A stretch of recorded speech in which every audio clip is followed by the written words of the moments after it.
Hello and hi everyone, നമസ്കാരം and welcome to reaction by Arun Chullikkal. എല്ലാവരും സുഖമായിരിക്കുന്നു എന്ന് കരുതുന്നു.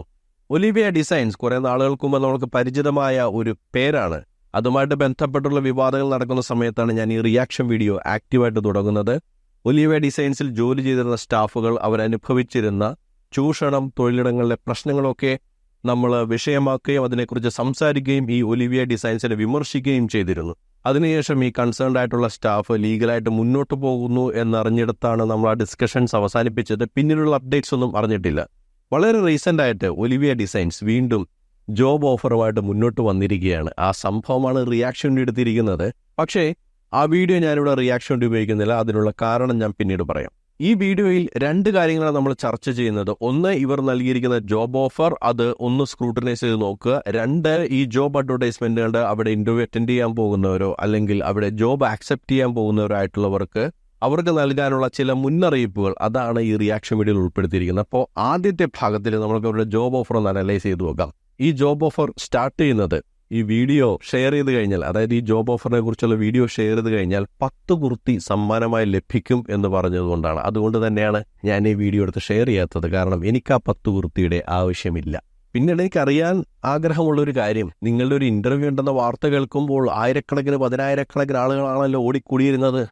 അങ്ങനെ ആയിരക്കണക്കിന് 10,000-കണക്കിന് ആളുകൾ ഉണ്ടാക്കുന്ന മെഷീൻ എന്ത് പറ്റി? നിലച്ചുപോയോ?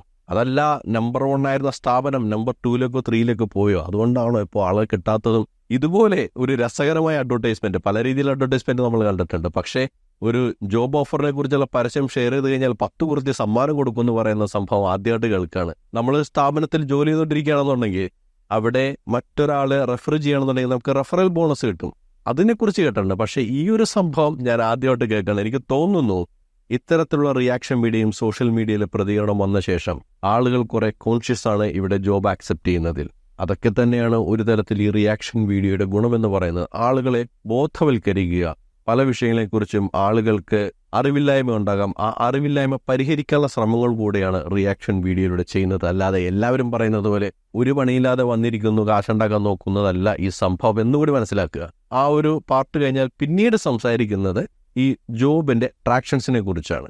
അതിലാദ്യം പറയുന്ന കാര്യം, ഒലിവിയ നൽകുന്ന ഫോൺ നമ്പർ, അതാണ് ഇതിൻ്റെ ഒരു ഹൈലൈറ്റ് എന്ന് ഞാൻ പറയുന്നത്. സാധാരണഗതിയിൽ ആളുകൾ വിചാരിക്കും, അതെന്താ ഒലിവിയ നൽകുന്ന ഫോൺ നമ്പർ അല്ലെങ്കിൽ ഒലിവിയ നൽകുന്ന ഫോൺ, അതിനെന്താണ് ഇത്ര പ്രത്യേകത? അതിനെക്കുറിച്ച് അറിവില്ലാത്തവർക്ക് വേണ്ടി പറയുകയാണ്. ഈ സ്ഥാപനത്തിൽ ജോലി ചെയ്യാൻ പോയിരുന്ന കുട്ടികൾ അവരുടെ പണം മുടക്കി വേണം. ഇവർ പറഞ്ഞിരുന്നത് പാവപ്പെട്ടവരായ കുട്ടികൾക്ക് വേണ്ടി ജോലി കൊടുക്കുന്നു എന്നുള്ളതാണ്. അങ്ങനെയുള്ള കുട്ടികൾ അവിടെ ജോലി ചെയ്യുമ്പോൾ അവർ സ്വന്തം ചിലവിൽ ഫോൺ വാങ്ങണം, ഫോൺ കണക്ഷൻ എടുക്കണം. അല്ല എങ്കിൽ അവിടെ നിന്ന് 20,000 രൂപ ലോൺ എടുക്കാനുള്ള സാഹചര്യം ഉണ്ടായിരുന്നു. അതിന് 50,000 രൂപയുടെ ബോണ്ടൊക്കെ സൈൻ കൊടുക്കണമെന്നാണ് പറഞ്ഞു കേട്ടിട്ടുള്ളത്. അപ്പോൾ ഇങ്ങനെ സ്വന്തം കയ്യിൽ പൈസ കൊടുത്ത് ഫോൺ മേടിക്കേണ്ട സാഹചര്യം അവിടെ സ്റ്റാഫിനുണ്ടായിരുന്നു. അതിനെക്കുറിച്ച് ആൾക്കാർ പ്രതികരിച്ചിരുന്നു. മാത്രമല്ല, ഈ ഫോൺ അവരവിടെ പിടിച്ചു വെക്കും കുറച്ച് നാളത്തേക്ക്. അതിന് പറഞ്ഞിരുന്ന റീസൺ, ഈ നമ്പറിൽ നിന്ന് കോള് വിളിച്ചിട്ടുണ്ടാകാം. അപ്പോൾ അതുകൊണ്ട് ചിലപ്പോൾ അവർക്ക് സെയിൽസ് നഷ്ടപ്പെടാതിരിക്കാൻ അല്ലെങ്കിൽ കസ്റ്റമറുടെ കോൺടാക്ട് നഷ്ടപ്പെടാതിരിക്കാൻ വേണ്ടിയാണ് ഈ ഫോൺ അവിടെ ഹോൾഡ് ചെയ്യുന്നതാണ്. സത്യത്തിൽ അതൊരു ലോജിക്കായിട്ടുള്ള ഒരു റീസൺ അല്ല. ഒരാൾ അവിടെ നിന്ന് റിലീവ്ഡ് ആകുമ്പോൾ അയാളുടെ ഫോണും ഫോൺ നമ്പറും തിരിച്ചു കൊടുക്കേണ്ടതാണ്. കസ്റ്റമറിനെ കോൺടാക്ട് ചെയ്യുന്നതിന് വേണ്ടി ഒരു single point of contact number ഉണ്ടായിരിക്കേണ്ടതാണ്. പക്ഷേ അങ്ങനെ ആയിരുന്നില്ല ഇവിടെ കാര്യങ്ങൾ നടന്നിരുന്നത്. അതുകൊണ്ടായിരിക്കാം ഒലിവിയ നൽകുന്ന ഫോണും ഫോൺ നമ്പറും ഇതിൻ്റെ ഒരു ഹൈലൈറ്റ് ആയിട്ട് ആദ്യം പറയുന്നത്. ഇനി അടുത്ത സംഭവം, ഒരു ബേസിക് സാലറി എന്ന് പറയുന്ന സിസ്റ്റം ഇവർ കൊണ്ടുവരുന്നു എന്നുള്ളതാണ്. 15,000 രൂപയാണ് ബേസിക് സാലറി ആയിട്ട് ഓഫർ ചെയ്തിരിക്കുന്നത്. എന്തടിസ്ഥാനത്തിലാണ് ഇവർ ബേസിക് സാലറിയെ മനസ്സിലാക്കിയിരിക്കുന്നത് എന്ന് എനിക്കറിയില്ല. സാധാരണഗതിയിൽ ബേസിക് സാലറി കാൽക്കുലേറ്റ് ചെയ്യുന്നത് 40-50%, 40-50% of the gross pay. Gross pay എന്ന് പറയുമ്പോൾ ഫിക്സഡ് ഗ്രോസ് പേ ആണ്, അല്ലാതെ ഇവരൊരു പ്ലസ് കമ്മീഷൻ പറയുന്നില്ല. അത് വേരിയബിൾ പേ ആണ്. അത് ഈ മാസം കുറച്ച് പൈസ ഉണ്ടാവും, അടുത്ത ദിവസം ചിലപ്പോൾ ഉണ്ടാവില്ല, പിന്നെ ദിവസം കൂടുതലായിട്ട് വരും. അതൊരു വേരിയബിൾ പേ ആണ്. കമ്മീഷൻ ഒരിക്കലും ഫിക്സഡ് പേ ആയിട്ട് കണക്ട് ചെയ്യാൻ പാടില്ല. അപ്പോൾ ഈ ഫിക്സഡ് ആയിട്ട് ലഭിക്കുന്ന സാലറിയുടെ 40-50% ആണ് ബേസിക് സാലറി എന്ന് പറയുന്നത്. അപ്പോൾ 15,000 രൂപ ബേസിക് സാലറി ആണ് എന്നുണ്ടെങ്കിൽ 30,000 രൂപയായിരിക്കുമോ ഫിക്സഡ് ആയിട്ട് ഇവിടെ ജോയിൻ ചെയ്തവർക്ക് കിട്ടുന്നത് എന്നുള്ള കാര്യത്തിൽ ഒരു ക്ലാരിറ്റി വരുത്തേണ്ടതുണ്ട്. ഇനിയിപ്പോൾ 15,000 രൂപ മാത്രമാണ് കൊടുക്കുന്നതെങ്കിലും വലിയ പ്രശ്നമൊന്നുമില്ല കേട്ടോ. പക്ഷേ ഈ ബേസിക് സാലറി ആണ് എന്ന് പറയുന്നതിൽ ഇങ്ങനെ ചില പ്രശ്നങ്ങളുണ്ട്. ബേസിക് സാലറി പ്ലസ് ബാക്കിയുള്ള ചില എലവൻസുകളൊക്കെ ആഡ് ചെയ്യുന്നതാണ് ഒരു കംപ്ലീറ്റ് ഫിക്സഡ് സാലറി എന്ന് പറയുന്നത്. അപ്പോൾ അതൊന്നുകൂടി പരിശോധിക്കുന്നത് നല്ലതായിരിക്കും. ഒലിവിയ ഡിസൈൻസും അതേപോലെ അവിടെ ജോബ് ആക്സെപ്റ്റ് ചെയ്യാൻ പോകുന്നവരും. അടുത്തത് അക്കോമഡേഷൻ ഫ്രീ. 3 കിലോമീറ്റർ ചുറ്റളവിന് പുറത്തുള്ളവർക്ക് അക്കോമഡേഷൻ ഫ്രീ ആണെന്നാണ് പറയുന്നത്. ഇത് പിന്നീട് മാറ്റിപ്പറയരുത് എന്ന് വിനീതമായിട്ട് അഭ്യർത്ഥിക്കുകയാണ്. ഈ വിഷയമായിട്ട് ബന്ധപ്പെട്ട് വിമർശനം ഉണ്ടായപ്പോൾ പറഞ്ഞത് അത് ഞാൻ പണ്ടിട്ട വീഡിയോയാ, ഡിലീറ്റ് ചെയ്യാൻ മറന്നുപോയതാ എന്നാണ്. ഇതിപ്പോൾ നിങ്ങൾ വീണ്ടും പറഞ്ഞിരിക്കുന്നു. അവസാനം ഞാനത് അറിയാതെ പറഞ്ഞതാണ്, അല്ലെങ്കിൽ ഞാനത് പണ്ടിട്ട വീഡിയോ ആണെന്നൊക്കെ പറഞ്ഞിട്ട് മുട്ടായുക്തിയുമായിട്ട് വരരുത്. ഫ്രീ ആണെന്ന് പറഞ്ഞാൽ ഫ്രീ ആയിട്ട് കൊടുക്കണം. അതൊരു നല്ല കാര്യമാണ്. അടുത്തത് ഏജ് ലിമിറ്റാണ്, വിച്ച് ഇസ് ഫൈൻ, അവർക്ക് പറയാം. പക്ഷേ പിന്നീട് പറയുന്ന ഒരു കാര്യമുണ്ട്, ലുക്സ് ആൻഡ് ഹൈറ്റ്. അതെന്തിനാണെന്ന് മനസ്സിലായില്ല. ഈ ഡിസ്ക്രിമിനേഷനെ കുറിച്ച് നമ്മൾ മുന്നേ സംസാരിച്ചിരുന്നു. ലുക്സ് എന്ന് പറയുന്നത് വെളുത്തതാണോ കറുത്തതാണോ എന്ന് പറയുന്നതല്ല എന്ന് വ്യക്തമായിട്ട് എനിക്കറിയാം. പക്ഷേ ഈ ലുക്സ് ആൻഡ് ഹൈറ്റ് എന്ന് പറയുന്ന ക്രൈറ്റീരിയ ഈ ഒരു ജോലിക്ക് ആവശ്യമുണ്ടോ? അതിൽ നിങ്ങൾ ഡിസ്ക്രിപ്ഷനിൽ പറയുന്നുണ്ട്, വെറുതെ, അതായത് ഒലിവിയ ഡിസൈൻസ് കൊടുത്ത പരസ്യങ്ങളിലൂടെ ആളുകൾ കോള് വിളിക്കും, ആ ഓർഡർ എടുക്കുക, ബില്ലടിക്കുക, ഇതാണ് ജോലി. അങ്ങനെ വെറുതെ ഓർഡർ എടുക്കാനും ബില്ലടിക്കാനും വേണ്ടിയുള്ള ജോലിക്ക് എന്തിനാണ് ലുക്സ് ആൻഡ് ഹൈറ്റ് ഒരു ക്രൈറ്റീരിയ ആയിട്ട് പറയുന്നത്? ആ ക്രൈറ്റീരിയ അവിടെ സത്യത്തിൽ ആവശ്യമില്ല. മാത്രമല്ല, നിങ്ങൾ മനസ്സിലാക്കേണ്ടുന്ന ഒരു കാര്യം, ചില ആളുകൾ ചിലപ്പോൾ സ്പെഷ്യലി ഏബിൾഡ് ആയിരിക്കാം, അല്ലെങ്കിൽ അവർക്ക് ചില രീതിയിലുള്ള കുറവുകൾ ഉണ്ടാകാം. അത് പറയാൻ പാടില്ല, പൊളിറ്റിക്കലി ഇൻകറക്റ്റ് ആണ്. അതുകൊണ്ട് ഞാൻ എക്സാക്ട് വാക്ക് ഉപയോഗിക്കാത്തത്. അങ്ങനെയുള്ള ആളുകളെ പോലും ഇൻക്ലൂസീവായി അവരുടെ സ്കില്ല് പരിഗണിച്ച് ജോലി കൊടുക്കുന്ന ഒരു കാലഘട്ടത്തിലൂടെയാണ് നമ്മൾ കടന്നു പോകുന്നത്. അപ്പോൾ പ്രത്യേകിച്ച് ഈ ജോലിക്ക് ഹൈറ്റും ലുക്സും എന്ന് പറയുന്ന സംഭവം ആവശ്യമില്ലാതിരിക്കെ ഇങ്ങനെ ഒരു ക്രൈറ്റീരിയ വെച്ചിരിക്കുന്നത് ഡിസ്ക്രിമിനേഷനാണ്. ഫ്രണ്ട് ഓഫീസിൽ നിന്ന് മാനേജ് ചെയ്യേണ്ട കാര്യമില്ല, ക്ലയന്റിനെ ഫേസ് ചെയ്യേണ്ട കാര്യമില്ല എന്നിരിക്കെ ഇതൊരു അനാവശ്യമായ ക്രൈറ്റീരിയ ആയിട്ടാണ് തോന്നുന്നത്. അത് നിങ്ങൾ പുനഃപരിശോധിക്കുമെന്ന് ഞാൻ വിചാരിക്കുന്നു. അടുത്തതായിട്ട് പറയാനുള്ള കാര്യങ്ങൾ ഇവിടെ ഓഫർ സ്വീകരിക്കാൻ പോകുന്ന ആളുകൾക്കുള്ളതാണ്. അവരറിഞ്ഞിരിക്കേണ്ട ചില കാര്യങ്ങളാണ്. ഒന്നാമതായിട്ട് നിങ്ങൾക്ക് ഒരു ഓഫർ ലെറ്റർ കിട്ടുന്നു എന്ന് ഉറപ്പുവരുത്തുക. നിങ്ങൾ അവിടുത്തെ സ്റ്റാഫായിട്ടാണ് ഹയർഡ് ആവേണ്ടത്, ഒരു കമ്മീഷൻ ഏജന്റ് ആയിട്ടല്ല. അപ്പോൾ നിങ്ങൾ ഹയർഡ് ആവുന്നത് സ്റ്റാഫായിട്ടാണോ അല്ലെങ്കിൽ കമ്മീഷൻ ഏജന്റ് ആയിട്ടാണോ എന്നുള്ള കാര്യങ്ങൾ നിങ്ങൾ ജോബ് ഓഫർ ലെറ്ററിൽ കൃത്യമായി എഴുതിയിട്ടുണ്ടോ എന്ന് ഉറപ്പുവരുത്തുക. അടുത്തത് ബോണ്ട് സൈൻ ചെയ്യുന്ന കാര്യം.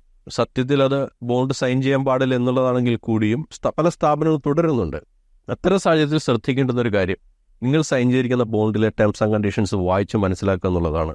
പ്രത്യേകിച്ച് നിങ്ങൾക്ക് ട്രെയിനിങ് പീരീഡിൽ സാലറി ഉറപ്പുവരുത്തുന്നുണ്ടോ, പ്രൊബേഷൻ പീരീഡിൽ സാലറി ഉറപ്പുവരുത്തുന്നുണ്ടോ, ഈ ബോണ്ട് ബ്രേക്ക് ചെയ്താലുള്ള പെനാൾട്ടി കൃത്യമായിട്ട് എന്താണ്, ഇത് എത്ര ദിവസത്തിനുള്ളിൽ നിങ്ങൾ പേ ചെയ്യണം, നിങ്ങൾ ബോണ്ട് ബ്രേക്ക് ചെയ്ത് പോവുകയാണെന്നുണ്ടെങ്കിൽ എത്ര ദിവസത്തിനുള്ളിൽ നിങ്ങളുടെ ഫുൾ ആൻഡ് ഫൈനൽ സെറ്റിൽമെന്റ് നടത്തണം, ഇത്തരം കാര്യങ്ങളൊക്കെ കൃത്യമായിട്ട് അതിൽ എഴുതിയിട്ടുണ്ടോ എന്ന് ഉറപ്പുവരുത്തുക. അതേപോലെ തന്നെ ഈ ഓഫർ ലെറ്ററിന്റെയും ഈ ബോണ്ടിന്റെയും കോപ്പി ലഭിക്കാനുള്ള അവകാശം നിങ്ങൾക്കുണ്ട്. അത് നിങ്ങൾക്ക് ലഭിച്ചിരിക്കണം, അത് വാങ്ങിച്ചിരിക്കണം. അടുത്തത് ഇവിടെയുള്ള ചില ഡിഡക്ഷൻസ്. അത് ഈ വിവാദങ്ങളിൽപ്പെട്ട ഒരു കാര്യമായിരുന്നു. പല രീതിയിലുള്ള ഡിഡക്ഷൻസ് ഉണ്ടായിരുന്നു. ഫൈൻ അടക്കേണ്ടി വരുന്നു, കസ്റ്റമറായിട്ട് എന്തെങ്കിലും പ്രശ്നം വന്നു കഴിഞ്ഞാൽ ഫൈൻ അടക്കേണ്ടി വരുന്നു, ഉറക്കെ സംസാരിച്ചു കഴിഞ്ഞാൽ ഫൈൻ, അങ്ങനെ പല രീതിയിലുള്ള ഫൈനുകളാണ് ഇവിടെ ഉണ്ടായിരുന്നത്. തൊട്ടതിനും പിടിച്ചതിനും ഒക്കെ ഫൈനായിരുന്നു. അങ്ങനെ തൊട്ടതിനും പിടിച്ചതിനും ഒക്കെ ഫൈൻ ഈടാക്കാനുള്ള അവകാശം ഒരു കമ്പനിക്കുമില്ല. നിങ്ങളോട് പറഞ്ഞിട്ടുള്ള ഫൈൻ മാത്രമേ ഈടാക്കാൻ പാടുള്ളൂ. ആ കാര്യങ്ങൾ കൃത്യമായിട്ട് നിങ്ങളുടെ ബോണ്ടിലോ അല്ലെങ്കിൽ ഓഫർ ലെറ്ററിലോ ഉണ്ട് എന്ന് ഉറപ്പുവരുത്തുക. ഏതൊക്കെ ഡിഡക്ഷൻസ് ആണ്, എത്രയാണ് ഡിഡക്ഷൻസ് വരുന്നത്, ഇത്തരം കാര്യങ്ങളൊക്കെ നിങ്ങൾ വായിച്ചു കണ്ട് ഉറപ്പുവരുത്തിയിരിക്കണം. അല്ലാതെ 15,000 രൂപ സാലറി എന്ന് പറയും, അതിലെ ഡിഡക്ഷൻസ് ഒക്കെ കഴിഞ്ഞ് 6,000-7,000 ആണ് കിട്ടുന്നതെന്ന് നിങ്ങൾ ശ്രദ്ധിക്കുന്നത് നന്നായിരിക്കും. അതുമാത്രമല്ല, നിങ്ങളൊരു സ്റ്റാഫാണ്, ചില ന്യായമായിട്ടുള്ള അലവൻസുകളുണ്ട്. ESI പോലുള്ള ആനുകൂല്യങ്ങൾ നൽകണം, PF പോലുള്ള ആനുകൂല്യങ്ങൾ നൽകണം. PF ഒക്കെ ഓപ്ഷനാണ്, പക്ഷേ അതൊക്കെ ഉണ്ടോ ഇല്ലയോ എന്നുള്ള കാര്യങ്ങൾ ഉറപ്പുവരുത്തേണ്ടതാണ്. അതേപോലെ കമ്മീഷൻ സ്ലാബ് കൃത്യമായിട്ട് മനസ്സിലാക്കുക. എത്ര വരെ സെയിൽസ് നടത്തിയാലാണ് എത്ര പെർസെൻറ്റേജ് കിട്ടുന്നത്, അതിന് മുകളിൽ നടത്തിയാൽ എത്ര പെർസെൻറ്റേജ് കിട്ടും, അതിന് മുകളിൽ നടത്തിയാൽ എത്ര പെർസെൻറ്റേജ് കിട്ടും, ഇതൊക്കെ കൃത്യമായിട്ട് രേഖപ്പെടുത്തിയിട്ടുണ്ടോ എന്ന് ഓഫർ ലെറ്റർ വായിച്ച് മനസ്സിലാക്കണം. മറ്റൊരു കാര്യം, 11 മുതൽ 5 മണി വരെയാണ്, രാവിലെ 11 മുതൽ 5 മണി വരെയാണ് വർക്ക് ടൈം എന്ന് പറയുന്നത്. പക്ഷേ ഇതിനേക്കാൾ കൂടുതൽ അവിടെ ചില ആളുകൾ വർക്ക് ചെയ്തിരുന്നെന്ന് പറയുന്നു. അതുകൊണ്ട് തന്നെ ഈ വർക്ക് ടൈം നിങ്ങളുടെ ഓഫർ ലെറ്ററിൽ ഉണ്ടോ എന്ന് ഉറപ്പുവരുത്തണം. പിന്നെ സാലറി സ്ലിപ്പ്, കമ്മീഷൻ സ്ലിപ്പല്ല, സാലറി സ്ലിപ്പ്. ആ സാലറി സ്ലിപ്പ് ലഭിക്കാനുള്ള അവകാശം നിങ്ങൾക്കുണ്ട്. ആ സാലറി സ്ലിപ്പിൽ കൃത്യമായിട്ട് നിങ്ങൾക്ക് ഓഫർ ചെയ്തിരിക്കുന്ന സാലറി ലഭിക്കുന്നുണ്ടോ, പറഞ്ഞിരിക്കുന്ന ഡിഡക്ഷൻസ് ആണോ എടുത്തിരിക്കുന്നത്, അനാവശ്യമായ ഇല്ലീഗലായ ഡിഡക്ഷൻസ് എടുത്തിട്ടുണ്ടോ, ഇതൊക്കെയുണ്ടോ ഇല്ലേ എന്ന് ഉറപ്പുവരുത്തണം. മാത്രമല്ല, അതിൽ അനാവശ്യമായ ടെർമിനോളജീസ് ഉണ്ടെങ്കിൽ അത് അക്സെപ്റ്റ് ചെയ്യേണ്ട ആവശ്യമില്ല. കാരണം നിങ്ങളുടെ റെസിഗ്നേഷനുമായിട്ട് ബന്ധപ്പെട്ടുള്ള കാര്യങ്ങൾ എഴുതേണ്ടത് ഓഫർ ലെറ്ററിലാണ്, അല്ലാതെ നിങ്ങളുടെ സാലറി സ്ലിപ്പിലല്ല. മാത്രമല്ല, സാലറി സ്ലിപ്പിൽ സൈൻ ചെയ്തുകൊണ്ട് അത് ലീഗലി വാലിഡ് ആകുന്നില്ല. ആകെയുള്ളത് ആ സാലറി സ്ലിപ്പിൽ ഇത്ര കൊടുത്തു, ആ കൊടുത്ത പൈസ എനിക്ക് കിട്ടി, അത് മാത്രമാണ് സാലറി സ്ലിപ്പിൽ അംഗീകരിക്കുന്നത്. എങ്കിലും ഇത്തരത്തിലുള്ള സംഭവങ്ങളൊക്കെ അടിച്ചു വെച്ചിട്ടുണ്ടെങ്കിൽ അത് സൈൻ ചെയ്ത് കൊടുക്കാതിരിക്കുക. ലീവി ഡിസൈൻസും അത് തന്നെയാണ് ചെയ്യുന്നത്. ഇതുപോലുള്ള ടേംസ് ആൻഡ് കണ്ടീഷൻസ് ഒന്നും സാലറി സ്ലിപ്പിലല്ല വരേണ്ടത്, ഓഫർ ലെറ്ററാണ് വരേണ്ടത്. അതേപോലെ അക്കോമഡേഷൻ്റെ കാര്യം, അക്കോമഡേഷൻ ഫ്രീ ആണെന്ന് പറയുന്ന കാര്യവും നിങ്ങളുടെ ഓഫർ ലെറ്ററിൽ ഉണ്ട് എന്ന് ഉറപ്പുവരുത്തുക. എന്തായാലും ഇത്തരം ചില മാറ്റങ്ങൾ ഒലിവിയ ഡിസൈൻസ് കൊണ്ടുവന്നു എന്നുള്ളത് തന്നെ അഭിനന്ദനാർഹമായ കാര്യമാണ്. അക്കാര്യത്തിൽ ഒലിവിയ ഡിസൈൻസിനെ അഭിനന്ദിക്കുന്നു.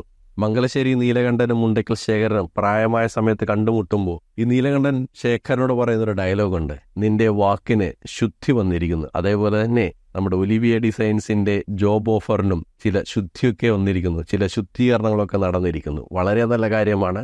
മാറ്റങ്ങൾ ഉണ്ടാകട്ടെ. മാറ്റത്തെക്കുറിച്ച് പറഞ്ഞപ്പോഴാണ് ഈ കരിക്കെന്ന് പറയുന്ന വെബ് സീരീസിൽ തിരുവോണം സീക്വൽ ഉണ്ടായിരുന്നല്ലോ. അതിൽ 3ാമത്തെ സീക്വലിൽ ഒരു സംഭവമുണ്ട്. പ്രച്ഛന്നം പ്രകാശൻ എന്ന് പറയുന്ന കഥാപാത്രം അതിന് മുന്നേയുള്ള 2 സീക്വലിലും വേഷം മാറി വന്ന് തരികിട പരിപാടികൾ ഒപ്പിച്ച് ആൾക്കാരെ പറ്റിച്ച് കാശടിച്ചു മാറ്റുന്ന ആളാണ്. അയാളാണ് 3ാമത്തെ സീക്വലിലെ ഈ ഓണപ്പരിപാടിയുടെ സ്പോൺസറായിട്ട് വരുന്നത്. അങ്ങനെ വരുന്ന പ്രച്ഛന്നം പ്രകാശന് ഇയാളെക്കുറിച്ച് അറിയാവുന്നവർ ചോദ്യം ചെയ്യുന്നുണ്ട്. ചോദ്യം ചെയ്യുന്ന സമയത്ത് പ്രകാശൻ പറയുന്നത്, ഞാനിപ്പോൾ പുതിയൊരു മനുഷ്യനാണ്, എൻ്റെ തെറ്റുകളൊക്കെ തിരുത്തിയാൻ വന്നിരിക്കുകയാണ്, എല്ലാവരോടും ഞാൻ മാപ്പ് പറയുന്നു. അങ്ങനെയൊക്കെ പറഞ്ഞതിന് ശേഷം സ്വാഗത പ്രസംഗം നടത്തുന്ന സമയത്ത് ഈ സിദ്ധാർത്ഥൻ എന്ന് പറയുന്ന കഥാപാത്രം സ്വാഗത പ്രസംഗത്തിൽ പറയുന്നൊരു കാര്യമുണ്ട്, മാറ്റങ്ങൾ അത് നല്ലതാണ്, മാറട്ടെ, ഇല്ലെങ്കിൽ ആളുകളെടുത്ത് പെരുമാറട്ടെ. ഫിസിക്കലി ആരെങ്കിലും പെരുമാറണമെന്നല്ല ഞാൻ ഉദ്ദേശിച്ചത്. ഈ മാറ്റങ്ങൾ നല്ലതാണ്, പക്ഷേ മാറിയില്ല എങ്കിൽ സോഷ്യൽ മീഡിയ ഇനിയും എടുത്ത് പെരുമാറാനുള്ള സാധ്യത കൂടുതലാണ്. അത് ഒരു പ്രസ്ഥാനത്തെയും തകർക്കാൻ വേണ്ടിയല്ല. ചിലരൊക്കെ അതൊരു വിക്ടിം കാർഡായിട്ട് ഇറക്കും. ഇത്തരത്തിലുള്ള വിമർശനങ്ങൾ വരുമ്പോൾ ഞങ്ങളെ സ്ഥാപനത്തെ തകർക്കാൻ വരികയാണ്, ഞാൻ കഷ്ടപ്പെട്ടുണ്ടാക്കിയ ബിസിനസ്സാണ്, ഞാൻ ഒറ്റയ്ക്ക് വഴിവെട്ടി വന്നതാണ്, അതാ ഞങ്ങളുടെ ബിസിനസ് തകർക്കാൻ ഗൂഢാലോചന നടക്കുന്നു എന്നൊക്കെ പറഞ്ഞ് വിക്ടിം കാർഡ് ഇറക്കും. അതല്ല വിമർശനത്തിൻ്റെ ഉദ്ദേശം. വിമർശനത്തിൻ്റെ ഉദ്ദേശം ഒരു വ്യക്തിയോ പ്രസ്ഥാനമോ സ്ഥാപനമോ ചെയ്യുന്ന തെറ്റുകൾ ചൂണ്ടിക്കാണുകയും അത് തിരുത്താനായിട്ട് അവരെ പ്രേരിപ്പിക്കുക എന്നുള്ളതുമാണ്. അത് തിരുത്തുമ്പോൾ അത് അഭിനന്ദിക്കേണ്ട കാര്യമാണ്. അതുകൊണ്ടാണ് ഞാൻ ഒലിവിയ ഡിസൈൻസിൻ്റെയും മാറ്റത്തിന് അഭിനന്ദനങ്ങളെന്ന് പറഞ്ഞത്. അല്ലാതെ ഒരു സ്ഥാപനത്തെയും പ്രസ്ഥാനത്തെയും ബിസിനസ്സിനെയും തകർക്കലല്ല റിയാക്ഷൻ വീഡിയോ ചെയ്യുന്നതിലൂടെ, വിമർശിക്കുന്നതിലൂടെ ആളുകൾ ഉദ്ദേശിക്കുന്നത് എന്ന് മനസ്സിലാക്കുക. എന്താണ് ഈ വിഷയത്തിൽ പ്രേക്ഷകർക്ക് പറയാനുള്ളത്? അത് കമൻ്റായിട്ട് രേഖപ്പെടുത്തുക. മറ്റൊരു പ്രതികരണവുമായി നമുക്ക് വീണ്ടും കണ്ടുമുട്ടാം. അതുവരേക്കും ബൈ ബൈ, ടേക്ക് കെയർ.